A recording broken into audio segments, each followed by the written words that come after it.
दुर्दैव मी जे म्हटलं ते या गोष्टीचं वाटतं की काम करून सुद्धा ज्या वेळेला आत्ता हा जसा निकाल लागला खोटा पराभव आहे, हा निकाल मी निकाल मानायला तयारच नाहीये विधानसभेचा, अजिबात नाहीये.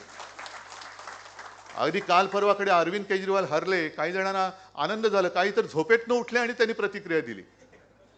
म्हणजे काही जण कुंभकर्णासारखे झोपलेले असतात आणि मग काय झाल्यानंतर कुंभकर्ण उठतात आणि प्रतिक्रिया देतात. तसे काही जणांनी उठून उठून प्रतिक्रिया दिल्या. पण अरविंद केजरीवालनी तिथे जे काही शाळांसाठी काम केलेले, विजेसाठी काम केले, पाण्यासाठी काम केले, तसंच शिवसेनेने काय काम केलेलं आहे, मग ते रक्तदानाचं असेल, ॲम्ब्युलन्सचं असेल, इतर काही गोष्टी असतील, हे लोक मी नाही समजत हे विसरू शकतात. हा गडबड घोटाळा नक्की आहे. आणि मग शेवटी शिक्षकांनी करायचं काय? कारण प्रत्येक शिक्षकाला मतदानाचा अधिकार आहे ना, बरोबर आहे. त्याच्यानंतर निवडणूक यंत्रणेचं काम करायला तुम्हाला आहे, पण निवडणूक प्रचाराचं काम नाही करू शकत. का नाही करू शकत?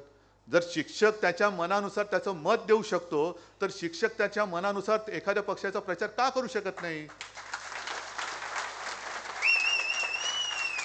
जर तुम्ही महाराष्ट्राच्या विधिमंडळामध्ये शिक्षकांसाठी वेगळा मतदारसंघ ठेवला असाल, तर शिक्षकाला त्याच्या मनाप्रमाणे राजकीय पक्षाचं काम करायला तुम्ही अडवणारे कोण? आणि म्हणून तुमची जबाबदारी ही आहे की आता तुम्ही सगळे शिक्षक एकत्र आलेले आहात, राज्यभरातले आलेले आहात. आणि अभ्यंकर साहेब म्हणाले की केवळ पदाधिकारी आहेत.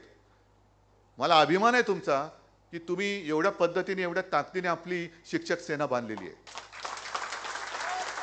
पण आजपासून सुरू करा, आजपासून सुरू करा. जसं RSS करतं, जिकडे जातं तिकडे पोखरायला लागतात. म्हणजे जसं आपण वाळवी म्हणतो ना, दिसत नाही आधी, मग नंतर कळतं अरे वाळवी लागले. तसं वाळवीसारखं नाही काम करायचं.